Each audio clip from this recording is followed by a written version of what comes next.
माणसाच्या आयुष्यामध्ये आता मन अशांत करणाऱ्या गोष्टींचं प्रमाण एवढं वाढलेलं आहे की शांत करणाऱ्या गोष्टी आता शोधाव्या लागत आहे. तर तसं मला करावं लागणार नाही, कारण माझ्याकडे अशी एक ठिकाण आहे की जिथं गेल्यावर मला खूप शांत वाटतं आणि माझं मन आपोआपच शांत होतं.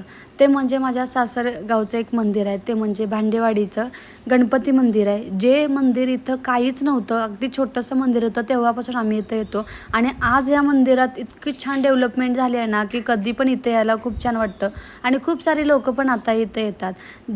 देवाचं मस्त आम्ही आल्यानंतर इथं छान दर्शन घेतलं आणि आता वातावरण एवढं छान झालं होतं. शरूने पण खूप एन्जॉय केलं, मस्त मजा केली, खेळला भरपूर आणि जातानाचा हा निसर्ग बघताय ना, सनसेटचा व्ह्यू एखाद्या बीचवर मिळावा तसा इथं मिळत होता आणि तो व्ह्यू आम्ही कधीच चुकवत नाही. आणि अशा पद्धतीने आज आम्ही फॅमिली खूप दिवसातून अशा मंदिरात आलो होतो. खरं तर शरूला कळते त्यानंतर पहिल्यांदाच अशी आमची ट्रिप होती, जी आम्हाला खूप छान वाटत होती. चला बाय.